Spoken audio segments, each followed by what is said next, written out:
Sekarang kalau mau menikah, bagaimana caranya kalau orang tidak pacaran? Ada rahasianya. Ada 3 poin besar di dalam hukum fikih kita. Tanpa pacaran bisa nikah, bisa tahu siapa dia. Gak perlu saya buka jilbabnya lihat rambutnya. Gak perlu harus tes dulu, cek dulu. Pacaran setahun gak perlu. Gimana caranya? Itu sudah hukum syar'i. Allah turunkan dari langit. Ada 3 hal yang mendasar. Ibu-ibu boleh lakukan, bapak-bapak boleh lakukan. Yang pertama, melihat sesuatu yang menarik dari calon pasangan kita dan tolok ukurnya wajah dan telapak tangan saja. Itu hukum syar'i begitu. Wanita kalau dinazar dilihat wajah dan telapak tangan. Itu tolok ukur. Kata ulama fikih, ini ilmu fikihnya ya, bukan dari saya.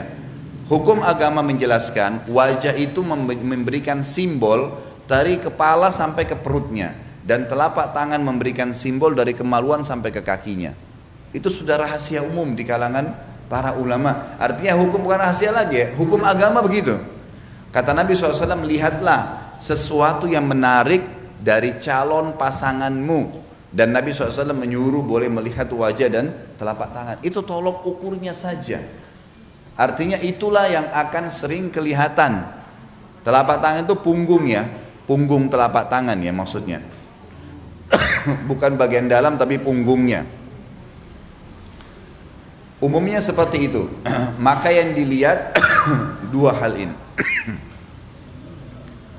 Tentu ini relatif. Jadi ibu boleh melihat bagian wajah si laki-laki tadi. Oh, saya suka melihat alisnya, matanya, hidungnya. Itu bebas dalam hukum syar'i. Tapi sebatas wajah. Telapak tangan, oh iya sudah selesai. Seperti itu tolok ukurnya. Artinya sebagai simbolik badan ya.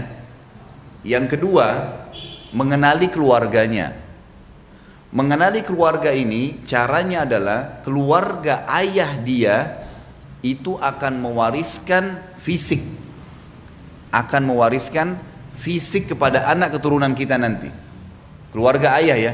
Jadi kalau keluarga ayah itu tinggi besar badannya, keluarga ayah dia akan begitu keturunan kita. Enggak, ini secara global bu. Kita jangan ambil gini, kita kalau nilai sesuatu jangan substansial, nggak bisa. Kita kalau nilai sesuatu tuh cabang-cabang, nggak bakal selesai masalahnya. Ini global. Kalau orang semuanya ya di Indonesia umumnya makan kerupuk, enggak semua, memang enggak semua, tapi umumnya orang makan. Ini global, sifat global. Yang keluar ini pengecualian, gitu kan? Jadi saya bicara masalah global, ini hukum syar'i begitu. Dan ini sudah dipraktekin, ini bukan karangan dari saya, gitu kan. Ini sebuah hukum. Kemudian keluarganya itu diambil daripada hadis Bukhari. Ini kasus terjadi. Ada sahabat kulitnya putih, laki-laki, istrinya putih. Menikah, begitu hamil, melahirkan istrinya, anaknya kulitnya hitam. Hitam kelam anaknya.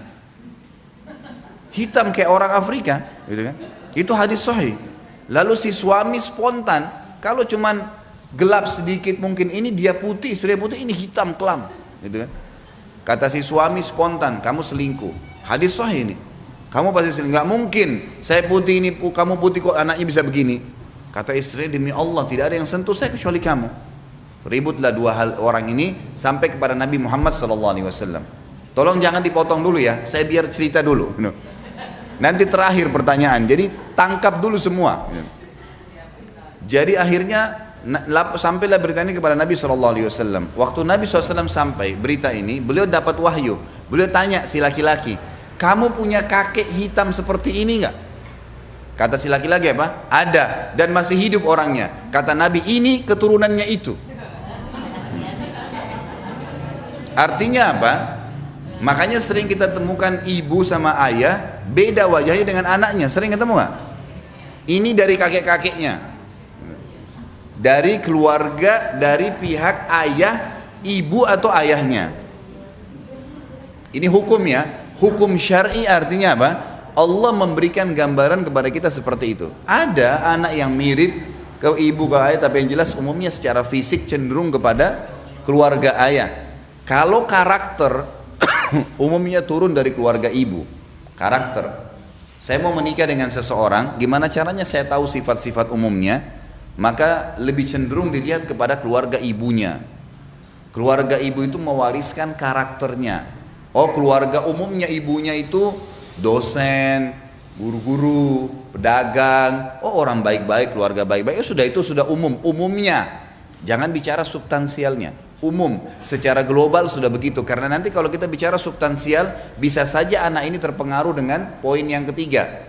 Harus satu sama yang lain berhubungan ya. Melihat fisik, mengenali keluarga, dan yang ketiga adalah mengenali lingkungannya. Lingkungan, dia kuliah di mana, dia kerja di mana. Biasanya kalau bahasa, bolehkah bertanya? Boleh. Hobi kamu apa? Kalau weekend kamu kemana?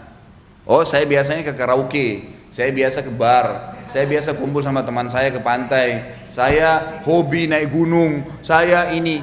Dari situ sudah bisa ditangkap. Oh iya, lingkungannya. Oh, saya kalau weekend saya taklim, pengajian di sana. Kalau azan saya sholat di sini, kan gitu.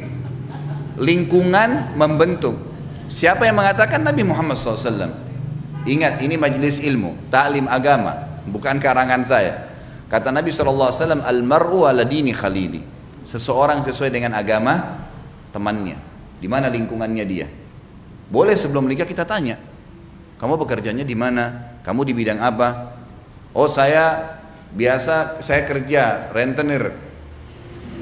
Misal, saya, siapa kamu kerjanya apa? Oh, saya pemilik hotel. Hotelnya di sana terkenal, tempat itu suka banyak perzinahan. Udah bisa jadi tolok ukur. Ini sebuah hal yang mesti difahamin ya.